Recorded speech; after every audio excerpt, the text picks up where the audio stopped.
నమస్కారం, news vision కు స్వాగతం. ముందుగా వార్తల్లోని ముఖ్యాంశాలు.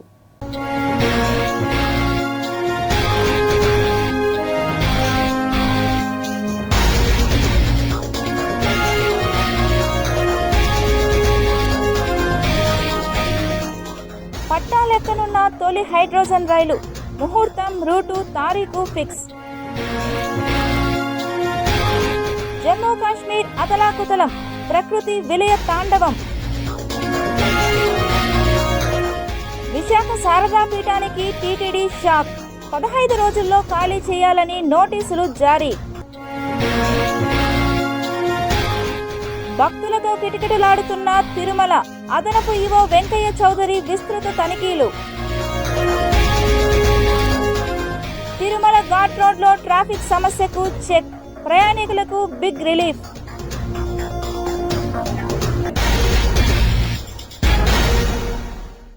టీడీపీ శ్రేణులపై వైసీపీ దాడులు కొనసాగుతూనే ఉన్నాయని తెలుగుదేశం పార్టీ నేతలు నరసింహ యాదవ్, రవి నాయుడులు ఆగ్రహం వ్యక్తం చేశారు. గత వైసీపీ పాలనలో కుట్ర రాజకీయాలు నేడు ప్రతిపక్షంలో ఉన్నా కొనసాగిస్తున్నారని తెలుగు తమ్ముళ్లు ఆరోపిస్తున్నారు. తిరుపతి 1వ డివిజన్ టీడీపీ అధ్యక్షుడు వెంకటేష్పై వైసీపీ లీడర్ వెంకట మునిరెడ్డి వర్గీయులు హత్యాయత్నం చేయడానికి ప్రయత్నించారని, వారిపై 307 కేసు నమోదు చేయాలని టీడీపీ నేతలు రుయా హాస్పిటల్ ఎమర్జెన్సీ విభాగం వద్ద డిమాండ్ చేశారు. వదిలిపెట్టే ప్రసక్తే ఉండదు. చట్ట ప్రకారం ఏ ఉన్నాయో, న్యాయ ప్రకారం ఏ ఉన్నాయో చట్టం దాని పని చేసుకోబోతుంది. తిరుపతిలో ఇలాంటి ఘటనలకు జరిగేటప్పుడు పూర్తి బాధ్యత ఇక్కడ ఎవరైతే గతంలో ఎమ్మెల్యేగా పనిచేశారో, మళ్ళా ఎవరైతే అభ్యర్థిగా నిలబడ్డారో కరుణాకర్ రెడ్డి కానీ, భూమన్ కానీ, ఇలాంటి ఘటనలపైన మీ యొక్క రౌడీ మూకలు, నేను మొన్న కూడా చెప్పా, రౌడీ మూకలు దాడికి రావాలనే వేరే ఒక సంఘటన జరిగితే వస్తూ ఉంటేనే అడ్డగించారు పోలీసులు. ఇప్పుడు కూడా ఏం జరుగుతుంది, ఇంత బహిరంగంగా కూడా కత్తులతో దాడులు చేసే పరిస్థితి వైసీపీ నేతల నైజమే అది తెలుస్తోంది. కానీ తిరుపతి లాంటి పుణ్యక్షేత్రంలో ఇలాంటి గూండాగిరి, రౌడీగిరి, హత్యలకు ప్రేరేపించే విధంగా పాల్పడడాన్ని తీవ్రంగా ఖండిస్తా ఉన్నాం. ముఖ్యమంత్రి గారి దృష్టికి తీసుకెళ్తా ఉన్నాం. అదేవిధంగా హోంమంత్రి అందరికీ దృష్టి తీసి వాళ్ళపైన కఠినంగా కూడా ఉంటాయని కూడా ఈ సందర్భంగా తెలియజేస్తాం. గతంలో వైఎస్ఆర్సీపీ పాలనలో ఇదే పరిస్థితి నెలకొంది. ఎవరైనా నోటు చేసేది, కొట్టేది, దాడులు చేసేది, హత్యా ప్రయత్నాలు చేయడం. కానీ మళ్ళీ ఈ పరిస్థితి ఇక్కడ నెలకొందంటే నిజంగానే బాధేస్తుంది. ఇది మంచి ప్రభుత్వం అనిపించుకోవాలని, కానీ మేము మరీ అంత మంచి అనిపించుకోవాలని మాకు లేము. మా కార్యకర్తల మీద, మా నాయకుల మీద దాడి చేస్తూ చూస్తూ ఊరుకో. మంచి అనిపించుకోవడం అంటే అంతవరకు మంచి అనిపించుకోవాలి, చంపేసే అంతవరకు మేము మంచి అనిపించుకోవాలా. ఎస్పీ గారిని రిక్వెస్ట్ చేస్తున్నాం. మేము కూడా ప్రతి దాడులు కానీ చేయడం మొదలుపెట్టి తిరుపతి అల్లకల్లోలం అవుతుంది. కానీ తిరుపతిని ప్రశాంతంగా ఉంచాలని మా భావన. వెంటనే సత్వరమైన చర్యలు తీసుకోకపోతే వదిలిపెట్టే ప్రసక్తి లేదు. ఎంతవరకు మరీ మంచి మాకు కూడా చాలా ఇబ్బందిగా ఉంది. అయితే ఇలాంటి సంఘటనలు జరుగుతున్నప్పుడు మటుకు మేము కూడా మా ముఖ్యమంత్రి గారిని రిక్వెస్ట్ చేస్తున్నాం. ఎవరైతే తెలుగుదేశం పార్టీ వాళ్ళ మీద దాడులు ఆలోచన వచ్చినా వాళ్ళ మీద కఠినంగా చర్యలు తీసుకోవాలని కూడా మా ప్రభుత్వానికి కూడా మేము విజ్ఞప్తి చేశాం. ఖచ్చితంగా ఎవరైతే దాడి చేశారో వాళ్ళందరినీ అరెస్ట్ చేయాలి, రిమాండ్ విధించాలి. తిరుమలలో భక్తుల రద్దీ కొనసాగుతోంది. అదనపు ఈవో వెంకయ్య చౌదరి భక్తులకు అందుతున్న సేవలను స్వయంగా పరిశీలిస్తూ అధికారులకు తగు సూచనలు ఇస్తున్నారు. వేసవి సెలవులతో పాటు వివిధ పరీక్షల ఫలితాల వెల్లడి కావడం, పైగా వీకెండ్ రావడంతో తిరుమలలో భక్తుల రద్దీ క్రమంగా పెరిగింది. వైకుంఠం క్యూ కాంప్లెక్స్లోని 31 కంపార్ట్మెంట్లలో భక్తులు వేచి ఉన్నారు. ఇక వీరికి శ్రీవారి దర్శనం చేసుకోవడానికి దాదాపు 18 గంటల సమయం పడుతోంది. అలాగే స్లాటెడ్ టోకెన్లు, టికెట్లు కలిగిన భక్తులకు కూడా 3 నుంచి 4 గంటల సమయం పడుతుంది. భక్తుల రద్దీ పెరిగిన క్రమంలో గదులకు డిమాండ్ పెరిగింది. గదుల కోసం భక్తులు 2-3 గంటల పాటు క్యూ లైన్లలో నిరీక్షించాల్సిన పరిస్థితి ఏర్పడింది. తలనీలాలు సమర్పించే కళ్యాణ కట్టలతో పాటు శ్రీవారి ఆలయ ప్రాంతం, తిరుమాడ వీధులు, అఖిలాండం, లడ్డూ కేంద్రం, అన్నప్రసాద భవనం ప్రాంతాల్లో భక్తుల రద్దీ కొనసాగుతుంది. కాగా నిన్న శ్రీవారిని 78,821 మంది భక్తులు దర్శించుకున్నారు. వీరిలో 33,568 మంది భక్తులు తలనీలాలు సమర్పించుకున్నారు. ఇక స్వామివారి హుండీ ఆదాయం 3.36 కోట్ల రూపాయలు వచ్చింది. భక్తుల రద్దీ కొనసాగుతుండడంతో టీటీడీ పటిష్ట చర్యలు చేపట్టింది. క్యూలైన్లలో వేచి ఉన్న భక్తులకు అల్పాహారం, పాలు, టీ అందిస్తుంది. భక్తులకు ఎలాంటి అసౌకర్యం కలగకుండా తగిన జాగ్రత్తలు చేపట్టింది. భక్తులు కూడా చాలా పెద్ద మొత్తంలో తిరుమల వచ్చేసి ఉన్నారు. వాళ్ళందరికీ కూడా టీటీడీ చాలా పెద్ద మొత్తంలో చాలా పకడ్బందీగా వాళ్ళకి అన్ని రకాలైన సౌకర్యాలు సరైన సమయంలో అందుతున్నాయా లేదా అని ఎప్పటికప్పుడే గమనించడం జరుగుతుంది. ఎప్పటికప్పుడే టెలికాన్ఫరెన్స్ కానీ వాకీ టాకీలో కానీ ఎప్పటికప్పుడే మనం మానిటర్ చేస్తూ ఉన్నాము. సర్వీసెస్ కూడా అన్ని విభాగాలు కూడా అడిషనల్గా మ్యాన్ పవర్ని డిప్లాయ్ చేసుకొని వారి విభాగాల్లో స్ట్రెంథన్ చేసుకొని సర్వీసెస్కి గేరప్ అయ్యాయి. మీరు చూశారు, ఇప్పటికే ఉన్న ఫెసిలిటీస్తో పాటు మనం అన్నదానంలో మళ్ళీ అడిషనల్గా ఒక 3 వెహికల్ని కస్టమైజ్డ్ చేయించుకోవడం జరిగింది. ఆ వెహికల్స్ ఎక్కడ కావాలంటే అక్కడ క్యూ లైన్కి ప్యారలల్గా నడుపుకుంటూ ఎక్కడ కావాలంటే అక్కడ వాళ్ళకి ఫుడ్ సర్వ్ చేసే అవకాశం కూడా ఉంది. దాంతో పాటు ఏమన్నా ఎక్కడైనా కాంగ్రిగేషన్ ఎక్కువ ఉన్నా కానీ ఎక్కడైనా భక్తులు ఎక్కువ ఉన్నా కానీ ఆ వెహికల్స్ని అక్కడికే స్టాప్ చేసి అక్కడ కూడా సర్వ్ చేయడం జరుగుతుంది. ఇది ఒక రకమైన మొబైల్ ఫుడ్ వెహికల్ అని చెప్పొచ్చు. చాలా బ్రహ్మాండంగా కూడా మల్టిపుల్ యూసేజ్ ఉందని చెప్పొచ్చు. ఈరోజే దాన్ని వాడటం జరిగింది. ఈ మధ్య ఒంటిమిట్లో కూడా చాలా బాగా సక్సెస్ఫుల్గా రన్ చేశారు అవి. దాంతోపాటు క్యూ లైన్స్ కూడా పెద్ద మొత్తంలో ఉన్నాయి. సో దాంతో ఎప్పటికప్పుడే అన్నదానం వాళ్ళు కానీ శానిటేషన్ కానీ విజిలెన్స్ కానీ మానిటర్ చేసుకుంటూ ఎప్పటికప్పుడే ప్రతి నిమిషాన్ని కూడా చాలా జుడిషియస్గా వాడుకుంటూ సామాన్య భక్తులకి ఎప్పటికప్పుడే దర్శనం చేసే ఏర్పాట్లు చేయడం జరిగింది. అన్ని విభాగాలు కూడా చాలా పకడ్బందీగా అలర్ట్గా పిలిగ్రిమ్ సేవలో పూర్తి స్థాయిలో నిమగ్నమై ఉన్నాయని చెప్పడం జరుగుతుంది. నిబంధనలకు వ్యతిరేకంగా వ్యవహరిస్తున్న శారదా పీఠానికి నోటీసులు జారీ చేసింది టీటీడీ. విశాఖ శారదా పీఠానికి తిరుమల తిరుపతి దేవస్థానం షాక్ ఇచ్చింది. తిరుమలలోని విశాఖ శారదా పీఠాన్ని ఖాళీ చేయాలని నోటీసులు జారీ చేసింది టీటీడీ. 15 రోజుల్లోగా ఖాళీ చేసి టీటీడీకి అప్పగించాలని ఆదివారం రోజు జారీ చేసిన నోటీసుల్లో పేర్కొంది టీటీడీ. అయితే టీటీడీ నిబంధనలకు విరుద్ధంగా అక్రమ నిర్మాణాలు చేపట్టారని విశాఖ శారదా పీఠంపై ఆరోపణలు వచ్చాయి. అక్రమ నిర్మాణాలపై కోర్టుకు వెళ్లాయి హిందూ ధర్మ పరిరక్షణ సమితి సంఘాలు. కోర్టులో టీటీడీకి అనుకూలంగా తీర్పు రావడంతో చర్యలకు దిగిన టీటీడీ అధికారులు. అందులో భాగంగా 15 రోజుల్లోగా ఖాళీ చేయాలంటూ తిరుమలలోని విశాఖ శారదా పీఠానికి నోటీసులు ఇచ్చారు. తిరుమల కొండపై నిబంధనలకు విరుద్ధంగా స్థలాన్ని ఆక్రమించి అక్రమ నిర్మాణాలు చేపట్టారంటూ గతంలోనూ విశాఖ శారదా పీఠానికి షోకాజ్ నోటీసులు ఇచ్చింది టీటీడీ. కానీ దీనిపై కోర్టును ఆశ్రయించింది శారదాపీఠం. మొదట స్టే రాగా తర్వాత జరిగిన విచారణలో టీటీడీ ఇచ్చిన షోకాజ్ నోటీసులో ఎలాంటి తప్పు లేదంటూ పేర్కొంది కోర్టు. దీంతో 15 రోజుల్లోపు మఠాన్ని ఖాళీ చేసి అప్పగించాలని తాజాగా మరోసారి నోటీసులు ఇచ్చారు టీటీడీ అధికారులు. అయితే దాదాపు 20,000 చదరపు అడుగుల్లో శారదాపీఠం అక్రమ నిర్మాణాలు చేపట్టినట్లు ఆరోపణలు ఉన్నాయి. భవనాన్ని కూల్చేందుకు కూడా సిద్ధంగా ఉన్నామని మొదట ప్రకటించిన టీటీడీ ఆ తర్వాత భవనాన్ని స్వాధీనపరుచుకొని వేరే అవసరాలకు వినియోగించుకోవాలని నిర్ణయానికి వచ్చినట్టుగా తెలుస్తోంది. తిరుమలలో గోవిందనామ స్మరణ కంటే వాహనాల శబ్దాలు, హారన్ సౌండ్లతో సౌండ్ పొల్యూషన్ కూడా సమస్యగా మారింది. ఆపద మొక్కులవాడి దర్శనం కోసం వచ్చే భక్తుల సంఖ్య పెరుగుతోంది. గత కొంతకాలంలో తిరుమలలో రద్దీ ఎక్కువైంది.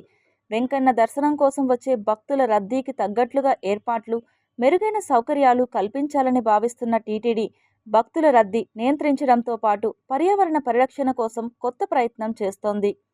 కొండకు వస్తున్న భక్తులతో పెరిగిన వాహనాల సంఖ్య తిరుమల ఘాట్ రోడ్లో ట్రాఫిక్ సమస్యకు కారణమవుతోంది. బయోస్పియర్ రిజర్వ్ ఫారెస్ట్గా ఉన్న ఎస్వి నేషనల్ ఫారెస్ట్లో పర్యావరణ సమస్యకు కూడా కారణమవుతోంది. తిరుమలలో గోవిందనామ స్మరణ కంటే వాహనాల శబ్దాలు, హారన్ సౌండ్లతో సౌండ్ పొల్యూషన్ కూడా సమస్యగా మారింది. ఇలా పర్యావరణానికి విఘాతం కలిగించే సమస్యలను అధిగమించేందుకు టీటీడీ ప్రయత్నిస్తోంది. విజన్ 2047 అమలులో భాగంగా టీటీడీ అలిపిరి వద్ద బేస్ క్యాంప్ నిర్మాణం చేపట్టాలని భావిస్తోంది. అలిపిరిలోని సప్తగిరి తనిఖీ కేంద్రం నుంచి రోజు 10,000 దాకా వాహనాలు తిరుమల కొండకు వెళ్తున్నట్లు టీటీడీ లెక్కలు చెబుతుండడంతో తిరుమలలో ట్రాఫిక్ సమస్య ప్రధాన సమస్యగా మారిపోతోంది. పర్యావరణానికి ఇబ్బందులు తలెత్తుతున్న పరిస్థితి నెలకొంది. శబ్ద కాలుష్యం మితిమీరిపోతోంది. దీంతో శేషాచలం అటవీ ప్రాంతంలో ఎకోసిస్టమ్కు ముప్పు పొంచి ఉంది. ఇది గమనించిన టీటీడీ అలిపిరి వద్ద బేస్ క్యాంప్ ఏర్పాటు అంశాన్ని సీరియస్గా పరిశీలిస్తోంది. భక్తుల్ని నియంత్రించి కొండపైకి అనుమతించే అంశంపై అధ్యయనం చేస్తోంది. అలిపిరి వద్ద 15 హెక్టార్ల విస్తీర్ణంలో బేస్ క్యాంప్ నిర్మాణం చేపట్టాలని నిర్ణయించింది. ఇక ఇప్పటికే వివాదాస్పదంగా మారిన ముంతాజ్ హోటల్కు కేటాయించిన భూములను ప్రభుత్వ నిర్ణయం వెనక్కి తీసుకోవడంతో అది బేస్ క్యాంప్ నిర్మాణానికి అనువైన ప్రాంతమైంది. తిరుమలకు వచ్చే భక్తుల సంఖ్య తగ్గట్టుగా తిరుమలలో వసతి సౌకర్యం కల్పించడం టీటీడీకి పెద్ద సమస్యగా మారిన నేపథ్యంలో టీటీడీ ఈ నిర్ణయం తీసుకుంది. 5 దశాబ్దాల క్రితం ఏడాదిలో శ్రీవారిని దర్శించుకునే భక్తుల సంఖ్య దాదాపు 35 లక్షల లోపు ఉండగా రోజుకు 10,000 మంది దాకా భక్తులు తిరుమలకు వచ్చారన్నది టీటీడీ లెక్క. 1980 తరువాత ఆ సంఖ్య రెట్టింపు కాగా అప్పటి నుంచి అంతకంతకు పెరుగుతున్న భక్తుల సంఖ్య ఇప్పుడు ఏకంగా రోజుకు సుమారు 70 నుంచి 80 వేలకు చేరింది. ఇక సెలవులు, పర్వదినాలలో తిరుమల వెంకన్న దర్శనం చేసుకునే భక్తుల సంఖ్య 90 దాకా ఉంటోంది. 2024 ఏడాదిలో స్వామి దర్శనం కోసం తిరుమలకు వచ్చిన భక్తులు అక్షరాల 2,55,00,000 మంది. అంటే ప్రతిరోజు సగటున 70,000 మంది భక్తులు తిరుమల శ్రీవారిని దర్శించుకున్నారు. ఇక ఇంతమంది భక్తులకు తిరుమలలో వసతి ఒక పెద్ద సమస్య అవుతోంది. తిరుమలలో అందుబాటులో ఉన్న కాటేజీలు, పిలిగ్రిమ్ ఎమ్యూనిటీస్ సెంటర్లు, మఠాలు కలిపి 40,000 మంది భక్తులకు మించి వసతి పొందేందుకు ఛాన్స్ లేదు. దాదాపు 7,800 వరకు గదులు, 4 పిఎస్సీల్లో దాదాపు 7,000 లాకర్లు, మరో 1,000 దాకా ఉన్న మఠాల్లోని గదులు, ఇలా భక్తులందరికీ గదులు దొరకడం గగనమవుతోంది. భవిష్యత్తులో భక్తులకు వసతి సౌకర్యం మరింత కష్టంగా మారుతుందని టీటీడీ అంచనా వేస్తోంది. 2047 నాటికి తిరుమలకొచ్చే భక్తుల సంఖ్య అంచనా వేస్తున్న టీటీడీ అలాంటి పరిస్థితి వస్తే తిరుమలలో కొత్తగా వసతి సముదాయాలు నిర్మించడం అసాధ్యమని భావిస్తోంది. తిరుమలను కాంక్రీట్ జంగిల్గా మార్చాల్సి వస్తుందని భావిస్తున్న టీటీడీ చెట్లను నరికి వసతి గదులు నిర్మించాల్సిన పరిస్థితి ఏర్పడుతుంది. ఇది ఏమాత్రం సాధ్యమయ్యే పని కాదు కాబట్టే టీటీడీ ప్రత్యామ్నాయ ఆలోచనలో భాగమే అలిపిరి బేస్ క్యాంప్ అయ్యింది. దాదాపు 25,000 మంది భక్తులకు సరిపడా సౌకర్యాలను అందుబాటులోకి తీసుకురావాలన్న ఆలోచనతోనే కొండకు చేరే భక్తులను అలిపిరి నుంచే నియంత్రించాలని ప్లాన్ చేసింది. రద్దీని దృష్టిలో ఉంచుకొని అందుకు అనుగుణంగానే ఏర్పాట్లు చేస్తున్నారు. నడి రోడ్లో బర్త్డే కేక్ కటింగ్ చేయడం, నానా హంగామా చేస్తున్న యువతకు సీరియస్ వార్నింగ్ ఇచ్చారు తిరుపతి పోలీసులు. బర్త్డేలు వచ్చాయంటే చాలు ఇప్పటికీ యువత రోడ్లపై హంగామా చేస్తోంది. ఫ్రెండ్స్తో కలిసి రోడ్లపై కేక్ కటింగ్లు, బాణాసంచా పేల్చడాలు, ఇలా నానా రచ్చా చేస్తున్నారు. అయితే నగరంలో సాయంత్రం 6 గంటల నుంచి వేకువజామున 3 గంటల వరకు ప్రజలకు, భక్తులకు ఇబ్బంది కలిగేలా బాణాసంచా కాల్చిన, వాహనాల రాకపోకలకు ఇబ్బంది కలిగించేలా రోడ్లపై కేక్లు కట్ చేసిన పోలీసులు కేసులు నమోదు చేయనున్నారు. దీనికి సంబంధించి జిల్లా యంత్రాంగం ప్రత్యేక చర్యలు చేపట్టింది. ప్రతి సబ్ డివిజన్ పరిధిలో ప్రత్యేక బృందాలను ఏర్పాటు చేశారు. ఇందులో భాగంగా తిరుపతిలో డీఎస్పీ భక్తవత్సలం ప్రత్యేక చొరవ తీసుకుని ఈస్ట్ యూనివర్సిటీ పరిధిలో 2 కేసులు నమోదు చేయించారు. జిల్లాలో మొట్టమొదటిసారిగా తిరుపతి సబ్ డివిజన్ పరిధిలో ఈ కేసులు నమోదయ్యాయి. ఆదివారం నుంచి తిరుపతిలోని Madhuranagar, Irlanagar, Bairagipatteda, STV Nagar, Shivajyothi Nagar, Satyanarayanapuram, railway colony, Upadhyaya Nagar తదితర ప్రాంతాల్లో ఇలాంటి సమస్యలున్నట్లు గుర్తించిన పోలీసులు ప్రత్యేక బృందాలను ఏర్పాటు చేశారు. 1కి 2 సార్లు చెప్పినా మాట వినకుంటే కేసులు నమోదు చేయనున్నారు. అలా రోడ్డుపై ఖాళీగా తిరుగుతున్న యువతకు కౌన్సిలింగ్ ఇచ్చారు పోలీసులు. ఆంధ్రప్రదేశ్ రాష్ట్రంలో విద్యాశాఖ మంత్రి నారా లోకేష్ విద్యలో పెను మార్పులు తీసుకొస్తున్నారని తిరుపతి ఎమ్మెల్యే ఆరణి శ్రీనివాసులు జిల్లా కలెక్టర్ వెంకటేశ్వర్ తెలిపారు. తిరుపతి మహాత్మాగాంధీ ఉన్నత పాఠశాలలో ప్రత్యేక ప్రతిభావంతులకు అవసరమైన సహాయ ఉపకరణాలు పంపిణీ కార్యక్రమాన్ని ఏర్పాటు చేశారు. ఈ కార్యక్రమానికి ముఖ్య అతిథిగా ఎమ్మెల్యే ఆరణి శ్రీనివాసులు, జిల్లా కలెక్టర్ వెంకటేశ్వర్, విద్యాశాఖ అధికారి, కార్పొరేటర్లు తదితరులు విచ్చేసి ప్రత్యేక ప్రతిభావంతులకు అవసరమైన పరికరాలను అందజేశారు. ఈ సందర్భంగా వారు మాట్లాడుతూ భవిత సెంటర్లను సద్వినియోగం చేసుకోవాలని అన్నారు. విభిన్న ప్రతిభావంతులు ఎందులోనూ తక్కువ కాదని, సమాజంలో అందరితో పాటు రాణించేలా ఆత్మస్థైర్యంతో ముందుకెళ్లాలని తెలిపారు. ఆంధ్రప్రదేశ్ రాష్ట్రంలో ప్రత్యేక ప్రతిభావంతులకు అధిక ప్రాధాన్యత కల్పించడం జరుగుతుందని అన్నారు.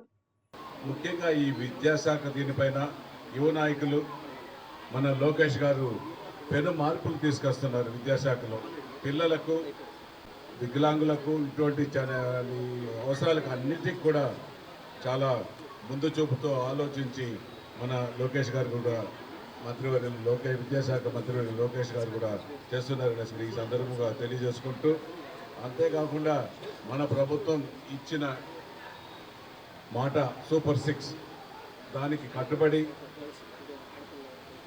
ఇచ్చిన ప్రతి మాటకు కూడా ఇచ్చిన ప్రతి మాటను నెరవేరుస్తూ ఈరోజు మన రాష్ట్రంలో ముందుకు వెళ్తున్నారు. ఇలాంటి మనకి అంటే మనం దివ్యాంగులు అంటాం, ఇలాంటి పిల్లలు బాధపడే వాళ్ళందరికీ కూడా ప్రభుత్వం తోడ్పాటునిస్తే వాళ్ళు కూడా సమాజంలో మిగతా వాళ్ళలాగా బాగా చదువుకొని ఉన్నత శిఖరాలకి ఖచ్చితంగా వెళ్ళగలరు. తల్లిదండ్రులు కూడా మీరు వాళ్ళకి ఆ సపోర్ట్ చేయాలి. మీరు చేస్తే ప్రభుత్వం కూడా మీకు ఎంతో అండగా ఉంటుంది. వీళ్ళందరికీ కూడా చాలా స్ట్రెంగ్త్ అబిలిటీస్ ఉంటాయి. అన్నీ కూడా మీరు గుర్తించి వాళ్ళని ఇబ్బంది పెట్టకుండా వాళ్ళ అవసరాల మేరకు మీరు కొంచెం కష్టపడినట్టయితే ప్రభుత్వం కూడా మీ వెన్నంటుండి అన్ని రకాలుగా సపోర్ట్ చేస్తుంది. శ్రీవారి మెట్టు మార్గంలో ఆటో వాలాల దోపిడీకి అడ్డు అదుపు లేకుండా పోతోంది. టైమ్ స్లాట్ టోకెన్ తీయిస్తామంటూ రైల్వే స్టేషన్ వద్ద భక్తులను ఎక్కించుకొని వేగంగా శ్రీవారి మెట్టు మార్గంలో వెళ్లడంతో రోడ్డు ప్రమాదం చోటు చేసుకుంది. సమయం ముగిస్తే భక్తుల వద్ద తీసుకున్న డబ్బులు రిటర్న్ ఇవ్వాల్సి వస్తుందనే ఆలోచనతో ఓ ఆటో డ్రైవర్ ఓవర్టేక్ చేసే సమయంలో ముందున్న జీపును ఢీకొట్టాడు. దీంతో ఆటోలో ప్రయాణిస్తున్న 13 మంది భక్తులకు గాయాలయ్యాయి. బెంగళూరుకు చెందిన భక్తుడి తలకు తీవ్రమైన గాయం కావడంతో స్థానిక ఆసుపత్రికి తరలించారు. శ్రీవారి మెట్టు మార్గంలో ఆటో వాలాల దందాను అరికట్టాలని భక్తులు కోరుతున్నారు. టైమ్ స్లాట్ టోకెన్ పెంచితే ఈ దందాకు అడ్డుకట్ట పడుతుందంటున్నారు. శ్రీవారి మెట్టు నడక మార్గంలో ప్రైవేట్ ట్యాక్సీలు, ఆటో వాలాలు భక్తుల్ని నిండా ముంచేస్తున్నారు. దర్శనం టికెట్ల పేరుతో భక్తులను నిలువు దోపిడీ చేస్తున్నారు. బస్సులు, రైళ్లలో తిరుపతికి చేరుకున్న భక్తులు ప్రైవేట్ వాహనాలు, ఆటోలు, ట్యాక్సీల్లో శ్రీవారి మెట్టుకు చేరుకుంటారు.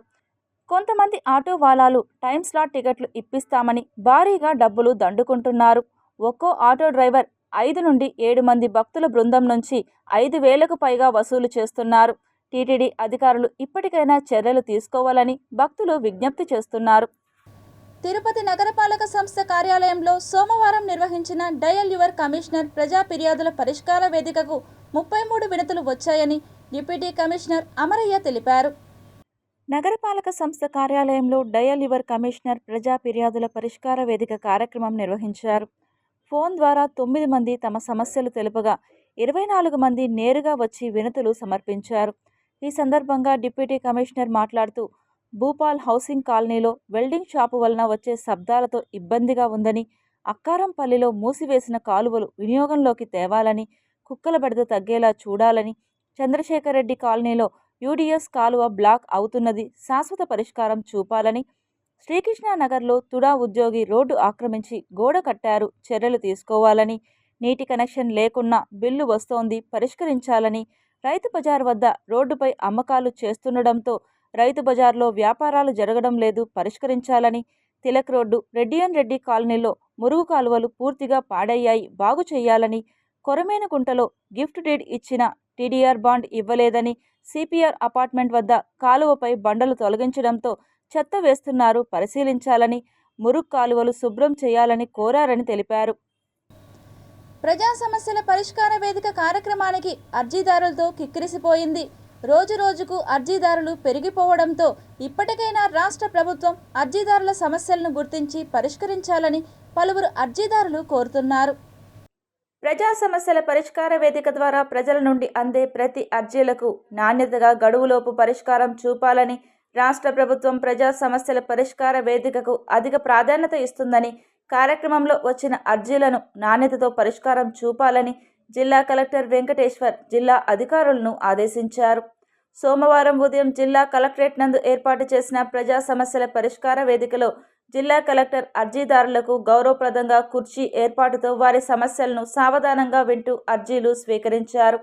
జిల్లా జాయింట్ కలెక్టర్ శుభం బన్సల్ కలిసి ప్రజల నుండి అర్జీలు స్వీకరించారు. వివిధ ప్రాంతాల నుండి వచ్చిన అర్జీదారుల నుండి వినతులను స్వీకరించి ఆన్లైన్ నమోదుతో అర్జీదారులకు రసీదులు అందించారు. అదేవిధంగా వడమాలపేట మండలం కాయం గ్రామంలోని 6, 7, 8వ తరగతి విద్యార్థులను పత్తిపుత్తూరులోని స్కూల్లో కలపడం వల్ల తీవ్ర ఇబ్బందులు ఎదురవుతున్నాయని, జిల్లా కలెక్టర్ స్పందించి తమ గ్రామంలోనే స్కూల్ని కొనసాగించాలని జిల్లా కలెక్టర్లకు వినతి పత్రాన్ని విద్యార్థులు అందజేశారు. మా కాయం గ్రామంలో ఎంపీయూపీ స్కూల్ రన్ అవుతా ఉంది. ఈ సంవత్సరం ఆ స్కూల్ ని చేంజ్ చేసి 6th, 7th, 8th తీసుకొని పోయి పత్తిపుత్తూరులో కలపాలని నిర్ణయించుకున్నారు. కానీ పత్తిపుత్తూరులో కలపడం వల్ల మాకు చాలా ఇబ్బందులు ఎదురవుతాయి. మా పిల్లలు చాలా మంది ఆడపిల్లలు చదువుతా ఉన్నారు. 36 మందిలో సగానికి సగం మా ఆడపిల్లలే ఉన్నారు. ఆ పత్తిపుత్తూరుకి వెళ్లే దారి అనేది చాలా ఇబ్బందులు కలిగింది. ఎందుకంటే అది అడవి మార్గం లాగా ఉంటుంది. గుట్టలు, కంప చెట్లు, మామిడి తోపులు ఇలాంటి వాటిలలో సైకిల్లో వెళ్ళి రావాల్సి వస్తుంది. అది కాకుండా ఆ రూట్ లో ఎన్నో ఇన్సిడెంట్స్ అయితే జరిగింది. గౌరవం పోతుందని చాలా మంది తల్లిదండ్రులు బయటకు చెప్పుకోకుండా ఆ విషయాల్ని అక్కడికక్కడికే ఆపేసినారు. దానికి తగినట్టు మాకు ఆటో సౌకర్యం కానీ ఎలాంటి బస్సు సౌకర్యం కానీ ఆ స్కూల్కి లేదు. 2019 నుండి 2024 వరకు చంద్రగిరి నియోజకవర్గంలో మాజీ ఎమ్మెల్యే చెవిరెడ్డి భాస్కర్ రెడ్డి తన అనుచరులు భూ కబ్జాలకు పాల్పడలేదని కాణిపాకం వరసిద్ధి వినాయకస్వామి ఆలయంలో నిరూపణ చేయాలని తిరుపతి రూరల్ మండలం తెలుగుదేశం పార్టీ అధ్యక్షుడు ఈశ్వర్ రెడ్డి సవాల్ విసిరారు. చంద్రగిరి నియోజకవర్గంలో గత 5 సంవత్సరాలలో వైసీపీ ప్రభుత్వం మఠం భూములను, ప్రభుత్వ కాలువ, వంక, పొరంబోకు భూములను అనేక చోట్ల కబ్జాలకు పాల్పడ్డారని తెలుగుదేశం పార్టీ నాయకులు ఆరోపించారు. తిరుపతి జిల్లా కలెక్టరేట్లో ప్రజా సమస్యల పరిష్కార వేదిక కార్యక్రమంలో వైసీపీ ప్రభుత్వంలో జరిగిన భూ ఆక్రమణలపైన జిల్లా కలెక్టర్కి వినతి పత్రాన్ని అందజేశారు. ఈ వినతి పత్రం ఇచ్చిన వారిలో అమిలినేని మధు, మోహన్ రెడ్డి, సుబ్రహ్మణ్యం నాయుడు, మధుశేఖర్, కిషోర్, ఇతర తెలుగుదేశం పార్టీ నాయకులు వెంట ఉన్నారు. హతీరాంజీ మఠం భూములు దగ్గర 2000 ఎకరాల పైన మనకేరంటే దేవుడికి హతీరాం బాబాజీ మీద గౌరవంతో అతను దైవ భక్తుడని అతని పేరు మీద, ఎందుకంటే చాలా మంది భక్తులు విరివిగా చాలా భూములు దానం చేస్తున్నారు. ఎందుకంటే దేవుడికి వివిధ సేవల కైంకర్యం చేసేదానికి, మరి అదేవిధంగా భక్తులకి వసతులు సమకూర్చేదానికి హతీరాం బాబాజీకి చాలా మంది భక్తులు అనమాట 2000 ఎకరాలు దగ్గర దారాదత్తం చేస్తున్నారు. ఎన్నడూ లేని విధంగా 2019 నుంచి 2024 వరకు మఠం భూములు ఆక్రమించుకున్నంత ఇదిగా ఎప్పుడూ ఆక్రమించుకోలేదు. స్థానిక మాజీ ఎమ్మెల్యే చెవిరెడ్డి భాస్కర్ రెడ్డితో సహా అందరూ, ఎందుకంటే దీంట్లో అందరూ సగం మందికి వీళ్ళందరికీ వైసీపీలో ఉన్న వాళ్ళందరికీ భాగం ఉంది. 6 ఏళ్ల నిరీక్షణ తర్వాత మెగా డిఎస్సి విడుదల చేసిన సీఎం చంద్రబాబు, విద్యాశాఖ మంత్రి లోకేష్ల చిత్రపటాలకు తెలుగు యువత ఆధ్వర్యంలో పాలాభిషేకం చేసి కృతజ్ఞతలు తెలిపారు. మొట్టమొదటి సంతకం మెగా డిఎస్సి మీద పెడతాను. అది కూడా 5,000, 6,000 పోస్టులు కాదు, 15,000 పోస్టుల పైన భర్తీ చేపడతాను. మళ్ళీ భర్తీలు చేపడతామని చెప్పి ఆ రోజు మాట ఇచ్చారు. ఇచ్చిన మాట ప్రకారం గౌరవ ముఖ్యమంత్రి నారా చంద్రబాబు నాయుడు గారు బాధ్యతలు తీసుకున్న రోజే మెగా డిఎస్సిపై సంతకం పెట్టారు. కొన్ని లక్షల మంది విద్యార్థుల జీవితాల్లో ఆశలు చిగురించే విధంగా ఆ సంతకం మారింది. ఆ రోజు అభ్యర్థులందరూ ఆనందం వ్యక్తం చేశారు.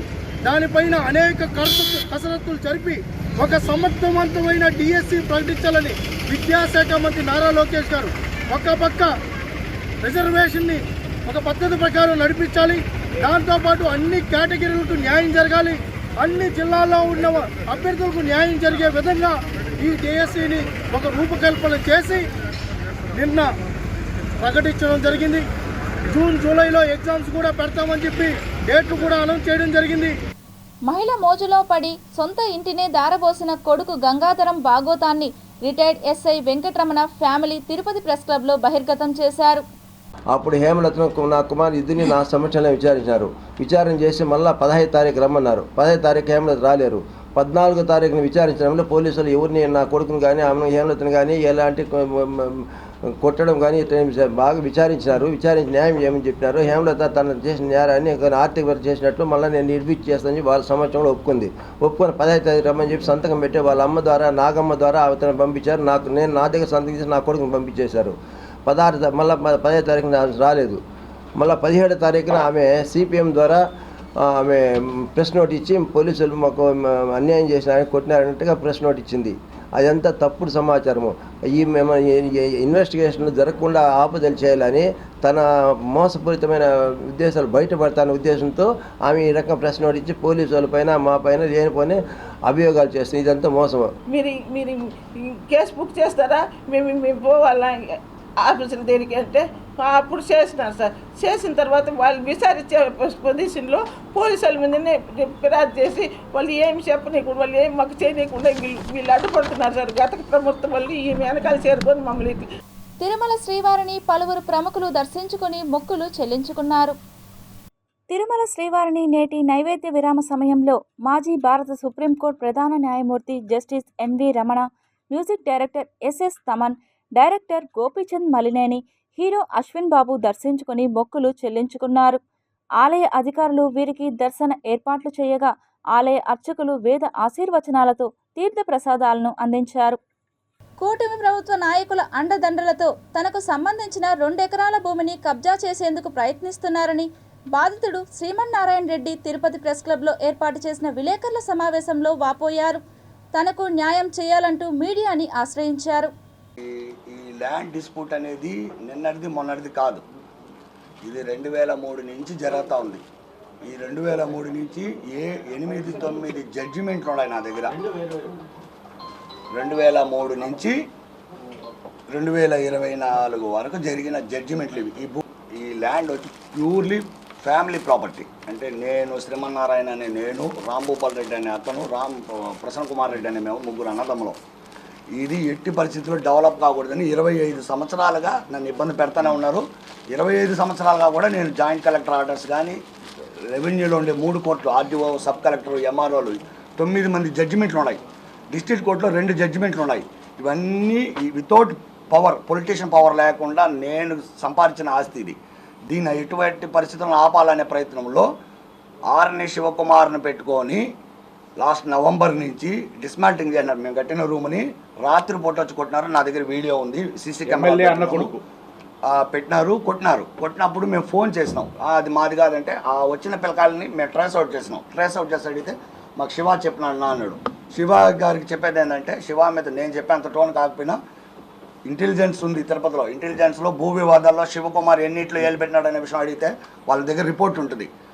ప్రజా సమస్యల పరిష్కార వేదికలో భాగంగా జిల్లా సచివాలయంలోని గ్రీవెన్స్ హాల్ నందు స్పెషల్ డిప్యూటీ కలెక్టర్లు అనుపమ, విజయలక్ష్మి, వెంకట శివ, చిత్తూరు ఆర్డీఓ శ్రీనివాసులు ప్రజల నుండి అర్జీలు స్వీకరించారు.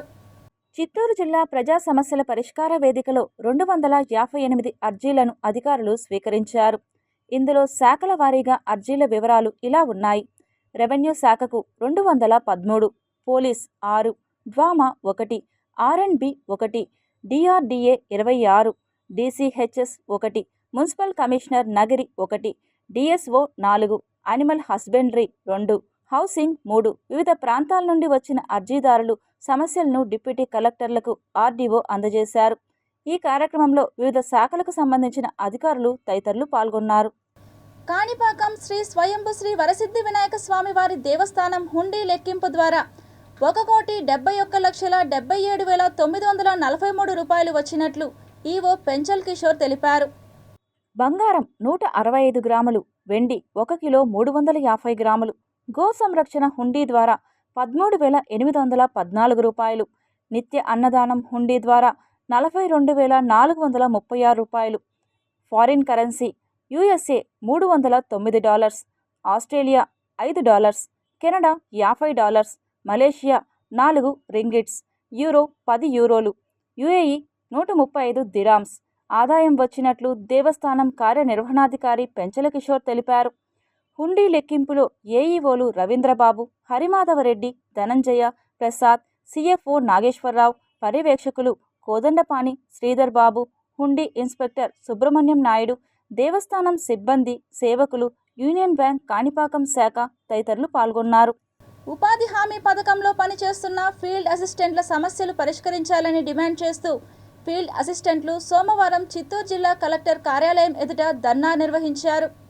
చిత్తూరు జిల్లా ఫీల్డ్ అసిస్టెంట్ల అధ్యక్షులు మాట్లాడుతూ 20 సంవత్సరాలుగా ఫీల్డ్ అసిస్టెంట్లు రైతులకు చేదోడు వాదోడుగా ఉంటూ కూలీలకు పనులు కల్పిస్తూ తక్కువ వేతనాలకు పని చేస్తున్నామని తెలిపారు.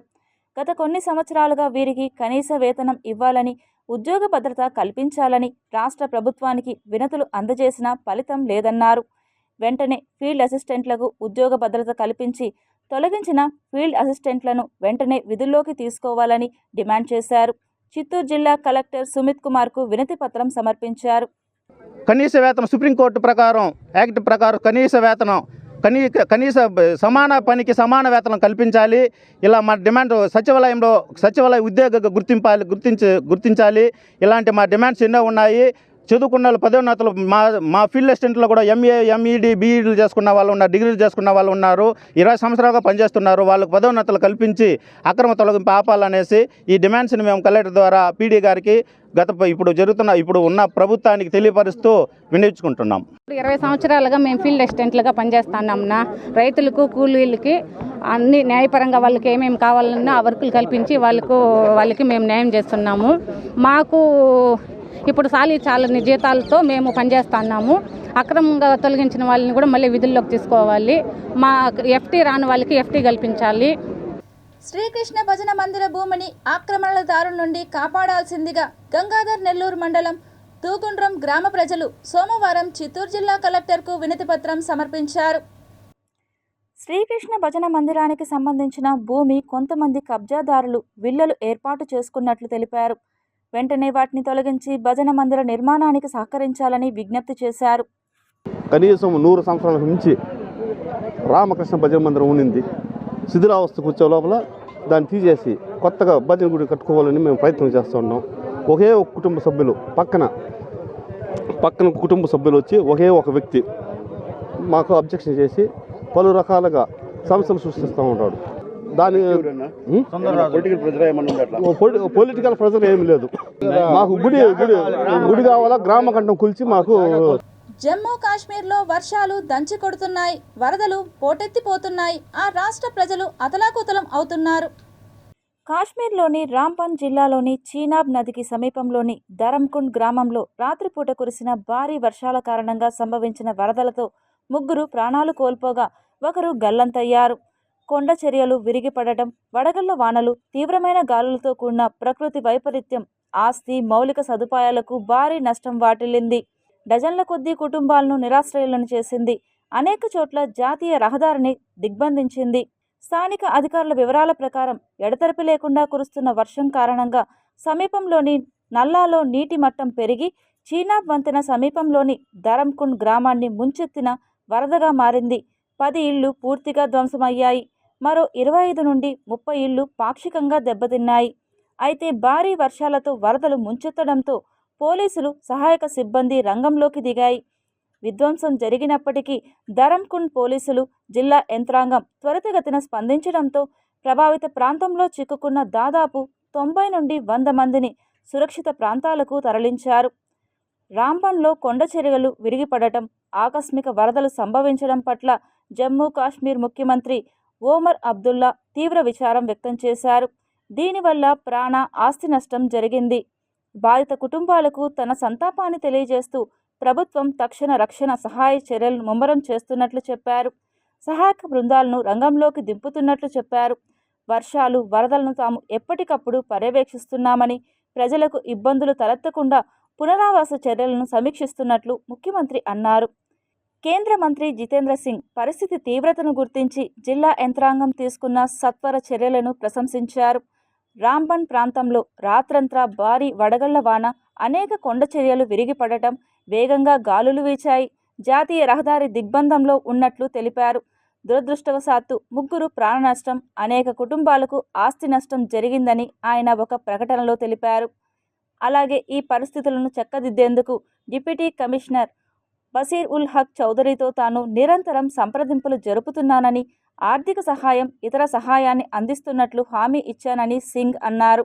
అవసరమైతే నా వ్యక్తిగత నిధుల నుండి ఇంకా ఏమైనా అవసరమైతే అందిస్తానని, ప్రజలు ఎలాంటి భయాందోళనకు గురి కావద్దన్నారు.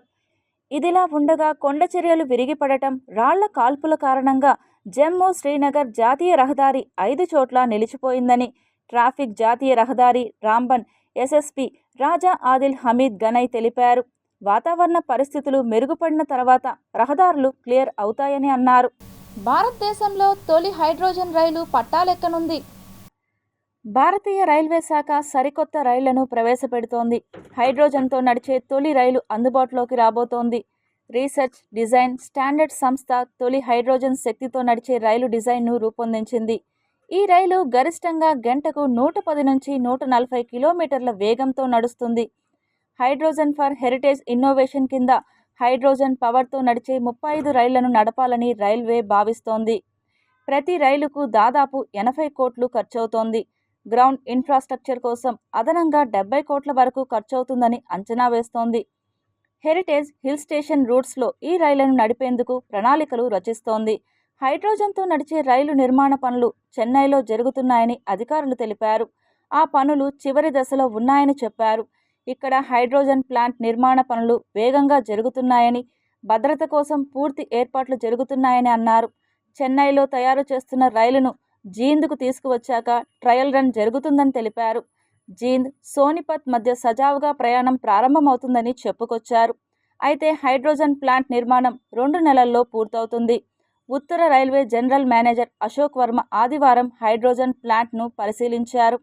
Tirupati bullion gold jewellery and silver merchants association సమాచారం మేరకు తిరుపతి లోకల్ బులియన్ మార్కెట్లో బంగారం, వెండి ధరలు ఇలా ఉంటాయి.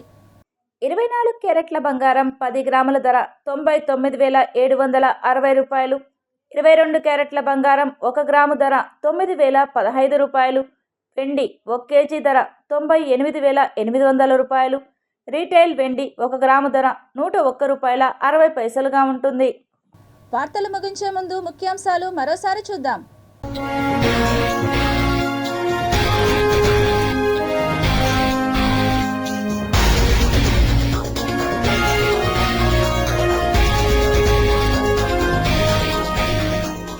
పట్టాలెక్కనున్న తొలి హైడ్రోజన్ రైలు, ముహూర్తం, రూటు, తారీఖు ఫిక్స్. జమ్మూ కాశ్మీర్ అతలాకుతలం, ప్రకృతి విలయ తాండవం. విశాఖ శారదా పీఠానికి టీటీడీ షాక్, 15 రోజుల్లో ఖాళీ చేయాలని నోటీసులు జారీ. భక్తులతో కిటకిటలాడుతున్న తిరుమల, అదనపు ఈవో వెంకయ్య చౌదరి విస్తృత తనిఖీలు. తిరుమల ఘాట్ రోడ్లో ట్రాఫిక్ సమస్యకు చెక్, ప్రయాణికులకు బిగ్ రిలీఫ్.